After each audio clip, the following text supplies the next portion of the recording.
Assalamualaikum warahmatullahi wabarakatuh.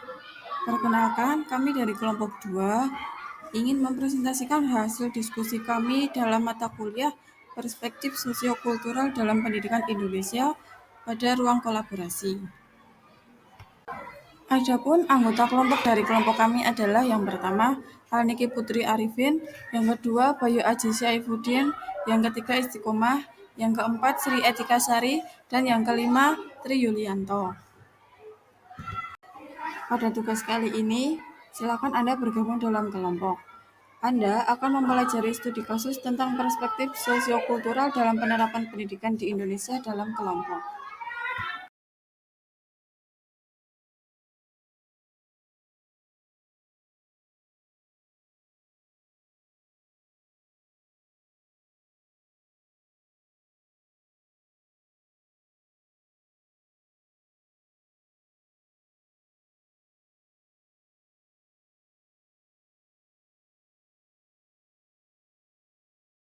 Yang selanjutnya adalah bagaimana guru atau pengajar tersebut mempertimbangkan perspektif sosiokultural dalam cara mengajar.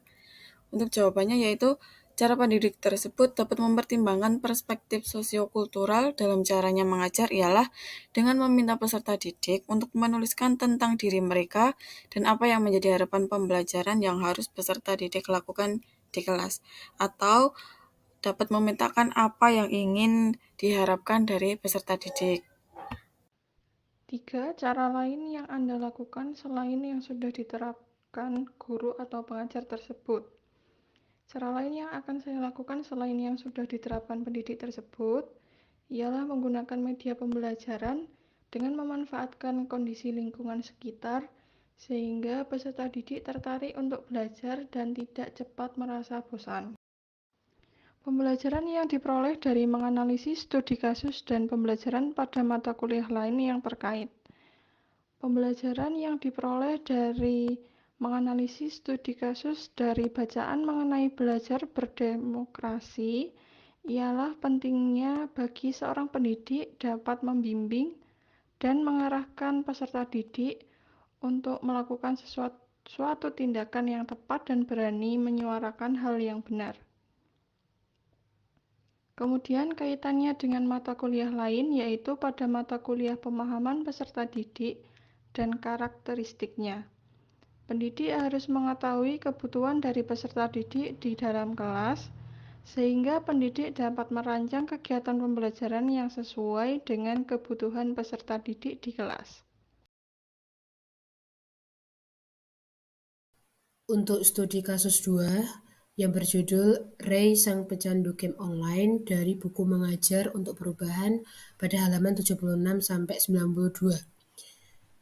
Faktor sosial, budaya, ekonomi, dan politik yang penting dalam cerita tersebut adalah di mana Ray seorang anak yang kecanduan game online, yang mana perubahan perilakunya sangat dirasakan oleh orang di sekitar lingkungan mereka, terutama orang tua.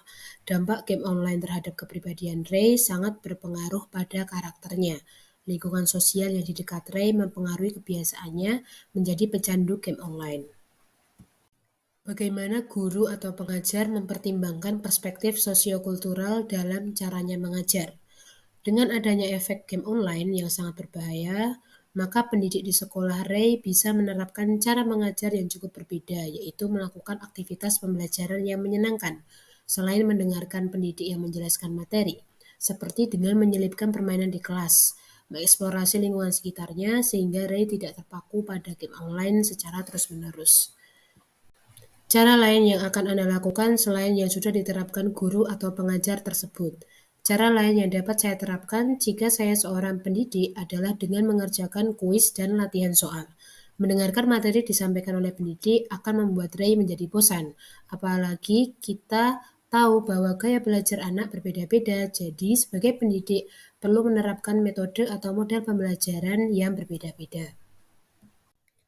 Untuk yang keempat, pembelajaran yang diperoleh dari menganalisis studi kasus dan pembelajaran pada mata kuliah lain yang terkait.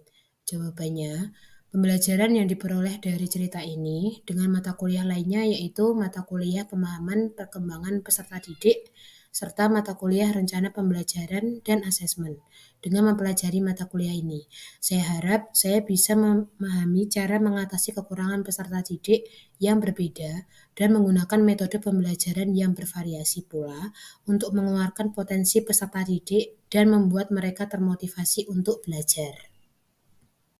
Yang ketiga, studi kasus pada cerita melawan setan bermata runcing, pengalaman gerakan pendidikan Sokola, halaman 125-156. Nomor 1. Faktor sosial, budaya, ekonomi, dan politik yang penting dalam cerita tersebut adalah.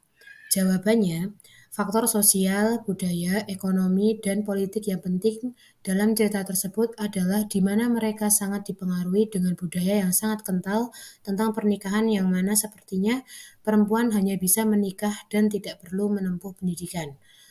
Faktor sosial yang mempengaruhi di situ yang mana kehidupan mereka seperti gotong royong, saling membantu sangat tinggi. Meskipun tidak mengenyam pendidikan yang tinggi, tetapi moral mereka sangat tinggi. Sedangkan faktor politik saya tidak terlalu melihat perubahannya dalam cerita tersebut. Nomor 2. Bagaimana guru atau pengajar mempertimbangkan perspektif sosiokultural dalam caranya mengajar? Jawabannya, bagi mereka, alat tulis itu jahat dan sangat mengerikan. Tentunya mereka mengatakan ini berdasarkan pengalamannya sendiri. Realitas itulah yang mendorong pendidik merasa perlu untuk menemani mereka untuk belajar. Seseorang dalam cerita tersebut mengatakan pengetahuan yang kurang tentang baca tulis berpengaruh kepada cara mereka mengolah dan memasarkan kopi, sehingga dengan adanya ajaran baca tulis, mereka bisa mengolah dan menjual kopi agar lebih menguntungkan. Selanjutnya, cara lain yang akan Anda lakukan selain yang sudah diterapkan guru pengajar tersebut, yaitu cara yang dapat saya lakukan adalah dengan cara saya berusaha memahami karakter mereka terlebih dahulu, lalu menyusun strategi apa yang bisa saya lakukan sesuai kebutuhan mereka. Misal, memberi mereka buku-buku untuk bisa belajar lebih tentang perdagangan. Selanjutnya yaitu pembelajaran yang diperoleh dari menganalisis studi kasus dan pembelajaran pada mata kuliah yang terkait. Yaitu pembelajaran yang diperoleh dari cerita ini dengan mata kuliah lainnya adalah kita perlu bersyukur karena kita memperoleh pendidikan yang cukup mapan dibandingkan dengan masyarakat rimba ini. Dan dalam mata kuliah filosofi pendidikan selalu mengajarkan karakter. Jadi, hubungan karakter seseorang dapat terbentuk dari sosial budaya yang mempengaruhinya. Demikian presentasi dari kelompok kami. Apabila ada salah kata, kami mohon maaf. Dan semoga apa yang sudah kami sampaikan dapat bermanfaat untuk kita semua. Sekian, terima kasih. Wassalamualaikum warahmatullahi wabarakatuh.